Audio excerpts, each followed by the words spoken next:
సమంత ఎప్పుడూ నవ్వుతూ తన చుట్టూ ఒక పాజిటివ్ అట్మాస్ఫియర్ని క్రియేట్ చేస్తూ ఉంటుంది. టాలీవుడ్, బాలీవుడ్ మరియు కాలీవుడ్లో చాలా బిజీగా ఉంటున్న హీరోయిన్ ప్రజెంట్ తన తండ్రి మరణంతో చాలా కృంగిపోయి ఉంది. సమంత తండ్రి జోసెఫ్ ప్రభు నవంబర్ 29న మరణించారు.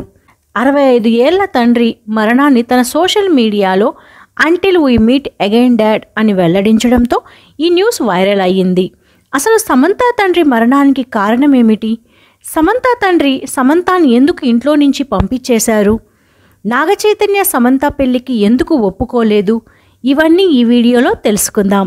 జోసెఫ్ ప్రభు ఇతను 1959 మార్చి 5న తమిళనాడులోని చెన్నైలో ఆంగ్లో క్రిస్టియన్ ఫ్యామిలీలో జన్మించారు. ఇతని పేరెంట్స్ ఆంధ్రాకి చెందినవారు. పని నిమిత్తం చెన్నైలో సెటిల్ అయ్యారు. జోసెఫ్ ప్రభు తన స్కూలింగ్ని చెన్నైలోని ఆంగ్లో ఇండియన్ స్కూల్లో చదివారు. చదువులో చాలా చురుకుగా ఉండేవారు. టీచర్ అవ్వాలని అనుకున్నారు. అలాగే ఆయన డిగ్రీ పూర్తవగానే పల్లవరంలో సెయింట్ స్టెఫెన్ మెట్రికులేషన్ స్కూల్లో టీచర్గా జాయిన్ అయ్యారు.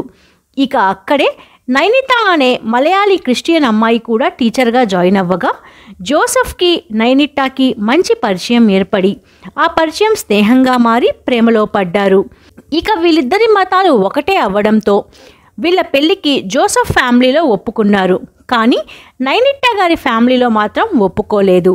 అయినా వీరు ఇదంతా పట్టించుకోకుండా 1980లో సింపుల్గా పెళ్లి చేసుకున్నారు. వీరికి జోనల్ ప్రభు, డేవిడ్ ప్రభు అనే 2 కొడుకులు, సమంత కూతురుగా జన్మించింది. కానీ జోసెఫ్ ప్రభు చిన్నప్పటి నుంచి తన కొడుకులకే ఎక్కువ ఇంపార్టెన్స్ ఇచ్చేవాడు. అమ్మాయి అయితే పెళ్లి చేసుకొని మరో ఇంటికి వెళ్ళిపోతుంది అని కూతురితో అంత బాండింగ్ మెయింటైన్ చేసేవాడు కాదు. అంతేకాదు ఇంట్లో వారు సమంత చదువుకునేటప్పుడు సమంతకి ఎక్కువ డబ్బులు ఇచ్చేవారు కాదు. ఒకవేళ అడిగినా 100 ప్రశ్నలు వేసేవారు. ఇదంతా దేనికి అని సమంత తన ఖర్చులకి డబ్బులు తానే సంపాదించుకోవాలి అనుకునేది. ఇక సమంత పేరెంట్స్ సమంతాని వాళ్ళు పనిచేస్తున్న స్కూల్లోనే చదివించారు. 7వ తరగతి వరకు అక్కడే చదివి దాని తర్వాత Holy Angels Anglo Indian higher secondary స్కూల్లో చదివింది. చదువులో చాలా చురుకుగా ఉండేది. పేరెంట్స్ లాగే టీచర్ అవ్వాలని అనుకుంది. కానీ ఎప్పుడైతే తను ఇంటర్కి వచ్చిందో ఆ కాలేజ్లో అమ్మాయిలందరూ పాకెట్ మనీ కోసం మోడలింగ్ చేస్తుండడంతో డబ్బు కోసం తను కూడా మోడలింగ్ చేయాలని డిసైడ్ అయ్యింది. ఇక ఈ విషయం ఇంట్లో తెలిస్తే చదువు ఆపించేసి ఇంట్లో కూర్చోపెడతారని ఎవరికీ చెప్పకుండా ఒక యాడ్ ఏజెన్సీలో జాయిన్ అయ్యింది. అలా ర్యాంప్ వాక్స్ చేస్తూ తన పాకెట్ మనీని తానే సంపాదించుకునేది. ఇదిలా ఉండగా సమంత స్టెల్లా మేరీస్ కాలేజ్లో డిగ్రీ ఫస్ట్ ఇయర్ చదువుతున్నప్పుడు తను ర్యాంప్ వాక్ చేసిన కొన్ని pics Times of India news పేపర్లో రావడంతో అది చూసిన సమంత తండ్రి సమంతాని నోటికి వచ్చినట్లు తిట్టారు. మరోసారి ఇలా చేస్తే పెళ్లి చేసి పంపిస్తాను అని అనడంతో సమంత ఏమి చెయ్యాలో తెలియని పరిస్థితిలో పడింది. ఇక ఇంట్లో చెప్పకుండా మోడలింగ్ చేస్తున్న సమయంలోనే సమంతకి అడ్వర్టైజింగ్ డైరెక్టర్ మరియు కెమెరామ్యాన్ అయిన రవివర్మని కలిసింది. అతనితో ఉన్న మంచి పరిచయం కారణంగా సమంతతో Naidu textiles, jewellery ads, face cream ads లాంటివి యాడ్స్ చేయించడంతో సమంతకి కొంత గుర్తింపు వచ్చింది. ఇలా రవివర్మ తన మొదటిసారిగా డైరెక్ట్ చేసే మూవీలో సమంతకి ఆఫర్ చేశాడు. ఈ విషయం సమంత ఇంట్లో చెప్పగా తన తండ్రి ఆవేశానికి అవధులు లేకుండా పోయాయి. తను చెప్పినట్లు వింటేనే ఇంట్లో ఉండమని, లేకపోతే ఇంటి నుంచి వెళ్ళిపోమని చెప్పారు. అప్పుడు సమంత తన తండ్రి మరియు తన కుటుంబం తనని అర్థం చేసుకోవట్లేదని ఇల్లు వదిలి వెళ్ళిపోవడానికి డిసైడ్ అయ్యింది. ఇక సమంత తల్లి ఆపేందుకు ఎంత ట్రై చేసినా సమంత వినిపించుకోలేదు. అలా డిగ్రీ సెకండ్ ఇయర్ చదువుతున్నప్పుడు ఇంట్లో నుంచి వచ్చేసి హాస్టల్లో ఉంటూ మోడలింగ్కి, సినిమాలకి ట్రై చేస్తూ ఉండేది. ఆ తర్వాత రవివర్మ తన మూవీ లేట్ అవ్వడంతో గౌతమ్ మీనన్ చేస్తున్న మూవీలో సమంతాని రికమెండ్ చేశాడు. అలా గౌతమ్ మీనన్ సమంతకి తమిళ్లో ఇన్నై తాండి వరవాయి మూవీలో చిన్న పాత్రని ఇచ్చాడు. దాని తరువాత గౌతమ్ మీనన్కి సమంతకి ఉన్న పరిచయం కారణంగా ఏం మాయ చేసావే మూవీలో హీరోయిన్గా అవకాశం ఇవ్వడం జరిగింది. అలా ఈ మూవీ 2010 ఫిబ్రవరి 24న రిలీజ్ అయ్యి తెలుగులో హిట్ అవ్వడంతో సమంత గౌతమ్ మీనన్తో డేట్ చేయడం మొదలుపెట్టింది. ఇక విషయం అందరికీ తెలియడంతో సమంత పేరెంట్స్, అన్నయ్యలు సమంతతో బంధాన్ని తెంచుకున్నారు. ఇవేం పట్టించుకొని సమంత చెన్నైలో ఒక ఫ్లాట్ని అద్దెకి తీసుకొని గౌతమ్ మీనన్తో నడుం నిసి నహింగల్, ఏక్ దివానా థా, నిదానేయన్ పునవసంతం అనే మూవీస్ యాక్ట్ చేసింది. అతనితో క్లోజ్గా ఉండేది. ఇక వీరి విషయం గౌతమ్ మీనన్ భార్య ప్రీతి మీనన్కి తెలిసి డైరెక్ట్గా సమంత ఫ్లాట్కి వెళ్ళి సమంతాని కొట్టి తిట్టడంతో అన్ని చోట్ల ఈ న్యూస్ వైరల్ అయ్యింది. ఇక చెన్నైలో ఉంటే తను ఏం చేసినా న్యూస్ వైరల్ అవుతుందని, దానివల్ల తన ఫ్యామిలీ కూడా దూరం అవుతారని భావించి చెన్నై నుండి హైదరాబాద్కి వచ్చేసింది సమంత. ఇక ఇదే టైంలో జూనియర్ ఎన్టీఆర్తో బృందావనం మూవీ చేయగా అది ఓకే టాక్ రావడంతో మహేష్ బాబుతో దూకుడులో నటించే అవకాశం వచ్చింది. అలా ఈ దూకుడు మూవీ బ్లాక్ బస్టర్ హిట్ అవ్వడంతో కొద్ది రోజుల్లోనే సమంత స్టార్ హీరోయిన్గా ఎదిగింది. ఇదిలా ఉండగా అప్పుడప్పుడు సమంత తల్లి ఇంట్లో ఎవరికీ తెలియకుండా సమంతతో కాల్స్ చేసి మాట్లాడుతూ తనకి సపోర్ట్ చేస్తూ ఉండేది. ఇక సిద్ధార్థతో సమంత రిలేషన్, ప్రేమ, పెళ్లి విషయం హల్చల్ అవడంతో లేడీస్ మ్యాన్ అయిన సిద్ధార్థని తన కూతురు పెళ్లి చేసుకోవడం ఇష్టం లేక, ముఖ్యంగా సినీ రంగంలో ఉన్నవారిని పెళ్లి చేసుకుంటే ఆ బంధం ఎక్కువ రోజులు ఉండదని సమంత తండ్రి తన కోపాన్ని పక్కన పెట్టి సమంతకి కాల్ చేసి తొందరపడి జీవితంలో నిర్ణయాలు తీసుకోవద్దని చెప్పినా కూడా సమంత తండ్రి మాటల్ని వినలేదు.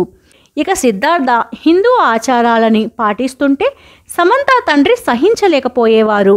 ఇదిలా ఉంటే 2016లో ఐటీ అధికారులు హీరో విజయ్, కలైపూలి దాను, శంభుదేవన్, నయనతార, సమంత ఇంటిపై ఇన్కమ్ ట్యాక్స్ కట్టలేదని దాడి చేయడంతో, ముఖ్యంగా సమంత తండ్రి జోసఫ్ ఉంటున్న ఇంటిపై రైడ్ చేయడంతో సమంత కొద్ది రోజుల్లోనే కోట్ల డబ్బు సంపాదించింది అనే వార్తలు వైరల్ అయ్యాయి. ఇక ఇదే విషయం జోసఫ్ని అడగగా సమంతకి మాకు సంబంధం లేదని, తన అకౌంట్లో 12,000 మాత్రమే ఉన్నాయని, ఆమె సంపాదన గురించి తననే అడగాలి కానీ తనలాంటి సాధారణ టీచర్ని కాదు అని జోసఫ్ కోపంగా చెప్పారు. అప్పుడు సమంతకి తన ఫ్యామిలీలో ఉన్న విభేదాలు బయటికి వచ్చాయి. ఇక అదే సమయంలో సమంత సిద్ధార్థకి బ్రేకప్ చెప్పి నాగ చైతన్యతో ప్రేమలో పడడంతో తన సినిమా కెరీర్ గ్రాఫ్ కూడా తగ్గిపోయింది.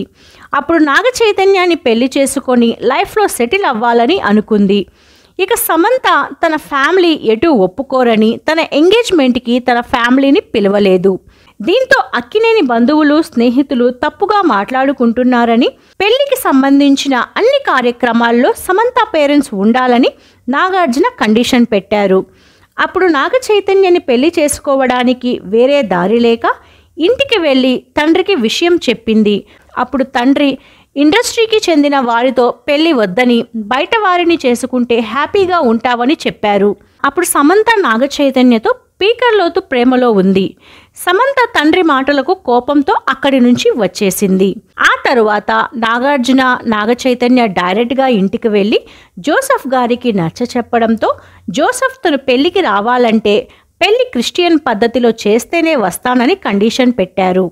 నాగార్జున దానికి ఒప్పుకొని గోవాలో ఇటు హిందూ అటు క్రిస్టియన్ పద్ధతిలో పెళ్లి చేయగా సమంత పేరెంట్స్ సమంతని నాగ చైతన్యని ఆశీర్వదించారు. ఇక జోసఫ్కి Naga Chaitanya calm and cool character నచ్చి ఇకపై తన కూతురు సినిమాలు మానేసి తన భర్తతో హ్యాపీగా ఉంటుంది అనుకున్నాడు.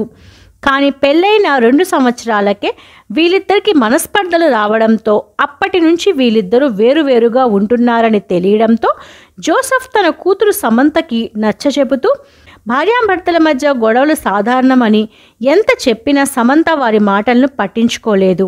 దీంతో 2021లో వీళ్ళిద్దరూ విడాకులు తీసుకొని విడిపోవడంతో జోసఫ్ తన సోషల్ మీడియాలో right now my mind is blank అనే పోస్ట్ పెట్టడంతో సమంత విడాకులతో తన పేరెంట్స్ కృంగిపోయారు అనే చెప్పవచ్చు. ఇక అప్పటి నుంచి జోసఫ్ తన కూతురు గురించి ఆలోచిస్తూ ఎక్కువ మద్యానికి అలవాటు పడడంతో జోసఫ్ ఆరోగ్యం రోజు రోజుకి క్షీణిస్తూ వచ్చింది. అలా ఈ మధ్య హార్ట్అటాక్ కూడా రావడంతో ఇమీడియట్గా ఫ్యామిలీ మెంబర్స్ హాస్పిటల్లో జాయిన్ చేసి ట్రీట్మెంట్ ఇవ్వడంతో బతికి బయటపడ్డారు. ఇదిలా ఉండగా నాగచైతన్య సమంత కలుస్తారని తనకి ఒక చిన్న హోప్ ఉన్నప్పటికీ ఎప్పుడైతే నాగచైతన్య శోభిత ఎంగేజ్మెంట్ చేసుకున్న విషయం బయటికి వచ్చిందో జోసెఫ్ అప్పటి నుంచి తీవ్ర మనస్తాపానికి గురి అయ్యారు. దాని వలన నవంబర్ 29న హార్ట్అటాక్తో చనిపోయారు. జోసెఫ్ గారి ఆత్మకు శాంతి కలగాలని కోరుకుందాం. విన్నారు కదా సమంత తండ్రి మరణానికి గల కారణాలు. సమంత తండ్రి జోసెఫ్ గారి గురించి మీ అభిప్రాయాన్ని కామెంట్స్ ద్వారా తెలియచేయండి. ఇలాంటి వీడియోస్ కోసం ఛానల్ని సబ్స్క్రైబ్ చేసుకోండి. వీడియో నచ్చితే లైక్ చేయండి. కామెంట్స్ ద్వారా మీకు కావలసిన మిస్టరీ వీడియోస్ని తెలియచేయండి.